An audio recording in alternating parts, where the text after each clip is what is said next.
Hi, I'm that topping dude, and this is that topping dude plays the American Film Institute daily movie guessing game. Get the picture. The daily movie guessing game. Get the picture. And it's December 23rd, 2025, and it's game number 1360, 1360, 1360, 1360. Hey, um, I've heard from Jaden today. And he got this movie and he said he has seen this movie in the late double digits. So I would interpret that to mean he's seen it at least 76 times, between 76 and 99 times, somewhere in there. But that doesn't necessarily bode well for me because Jaden sees a lot of movies I don't like and he sees them over and over again. We like a lot of the same movies, but we don't like all the same movies. And, if he's seen it in the late double digits, probably a movie I don't know very well. Well, we'll see. We don't know. We're going to find out. We're going to find out. Be patient. All right. Yesterday the answer was Blazing Saddles, and I got it.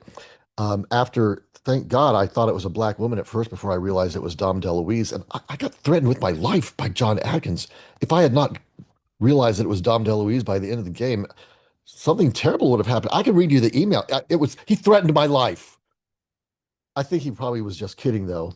Um, but anyway, I said that before I wanted to see that film so badly, and those were the days where you had months to see it. And I finally saw it. With it was the first R-rated movie I ever saw. I'm pretty sure it is.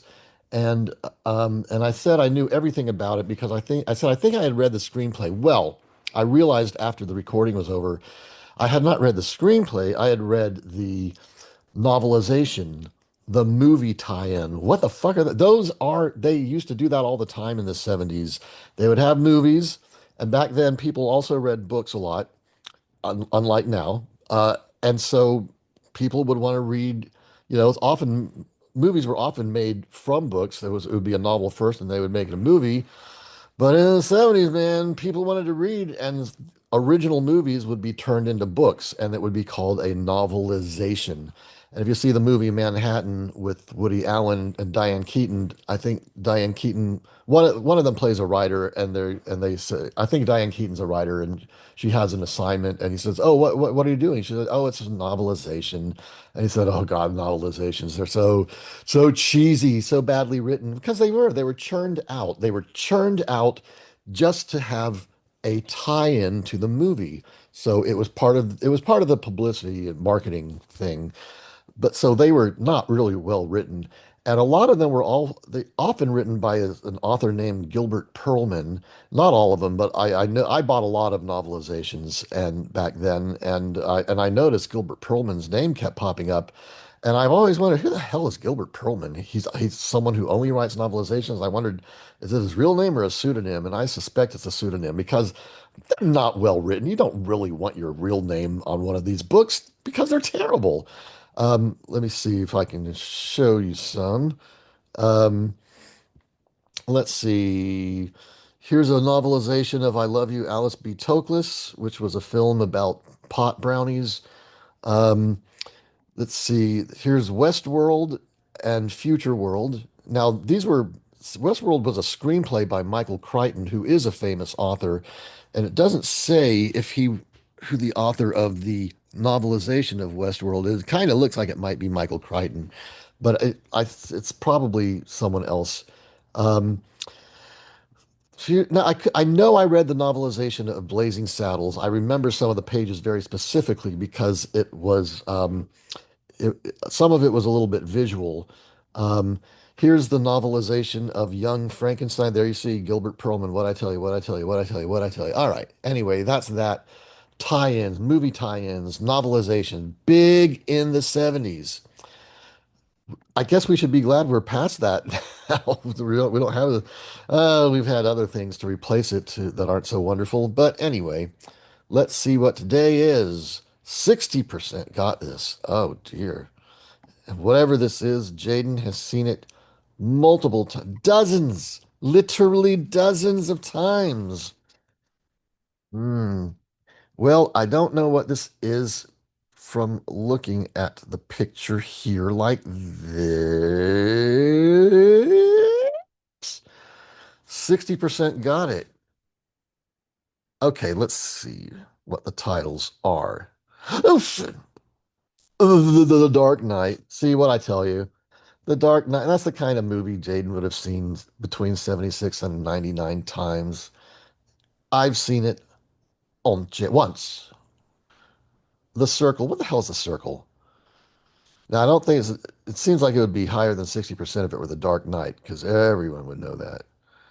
Um, and I've never heard of The Circle. The Conversation. I know The Conversation, and this is definitely not The Conversation.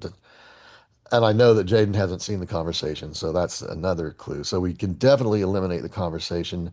And I would say The Circle, and probably The Dark Knight, because more than 60% would have gotten it. All right, let's see what else. Enemy of the State. That I thought, wait, I don't know what that is. And Minority Report. Oh, God, man. Hmm. Now, Jaden and I have never talked about Minority Report, and I've seen it at least four times. I don't think it's Minority Report. I've seen it four times, if not five times. It's one of my favorite movies. I don't remember this from it. I think I would. Um, all right. I'm starting to think maybe this is The Dark Knight, and maybe it's only 60% because people didn't recognize it. Um, and let's see, let me see. Today's Picture is a film I've probably seen. I think I get in the late. It's got to be The Dark Knight if he's seen it that many times. He's not seen The Conversation. He's probably seen Minority Report, but not that many times. It's got let's Dark Knight, right or wrong. Let's see. I got it. I got it. Okay, 61.3% correctly identified or guessed Thederic. 18.7% guessed Minority Report. 13.1% guessed Inime Oftestad. 4.8% guessed the Chirkli. And 2.1% guessed the Conversitine. The Conversitine. The Conversitine. The Conversitine. Okay. All right.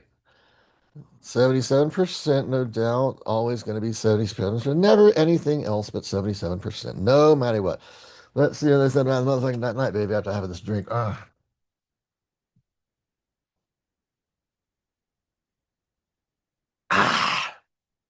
Oh, God. Said a lot about Wally Fisher. Sorry, Morgan Freeman opposite Morgan Freeman. It's starring Morgan. I don't even remember that Morgan Freeman was in this. Opposite a standing cast named Christian Bale and a transformative performance. The Dark Knight was recognized in the year of its release and AFI Award, naming among the most outstanding motion pictures of year. According to the official ranking, yeah. The Dark Knight left on the screen and into the zeitgeist of a nation desperate for a savior, but wary of the consequences of rushing to act. At once brave and prepared, this epic studio presentation seizes blockbuster entertainment, true artistic expression from Christopher Dell, who devised the story with David F. Goyer and co-wrote the screenplay with his brother Jonah. Christian Bale, Gary, Morgan Freeman, Aaron Eckhart, Michael Caine, and Maggie Gyllenhaal lead a solid cast mark forever in time by Heath Ledger's reimagining of the joke. The Dark Knight's movie that leaves your heart and mind racing at redefined heritage for New Jack. All right. Well, I hate The Dark Knight. It's um it's dark. It's so fucking dark. And so much of it takes place at night. And I remember thinking it was a nihilist movie, and I'm not sure I used the word correctly when I said it, but it uh, ugh, the dark God, I could barely stand it once. You can't you saw it how many times? at least 76 and no more than 99 or somewhere in there. God, that's torture. That would be like, you'd have to have me like Malcolm McDowell in Clockwork Orange with my eyes wide open and force me to watch it that many times. I don't even want to see it a second time. Did I see it a second time? I know I've seen parts of it. I think I've only seen it all the way through once. Oh, the sublet we had, our roommate in the sublet we had last year, or no, it was earlier this year. Um, he had um, this Joker doll or something, action figure, but it was elaborate. It was bigger than usual, and it had every single weapon that the Joker uses in The Dark Knight. And I said, "Oh, did it have the pencil? Because there's that part where that guy he does a magic trick and he sets a pencil and he smashes a guy's his eye into the pencil. It's pretty gruesome." And I said, "Oh, does it have the pencil then?" Thinking it wouldn't. It did. I was quite impressed. They had that pencil. Um, but anyway, and Heath Ledger was wonderful. His performance was outstanding. I mean, no one in it was bad, but the movie, oh God, oh, just thinking about it making me nauseous. Oh God, I'm sorry, Dark Knight fans. I know you're not in agreement. Oh shit, we're out of time. I gotta stop this shit. Bye.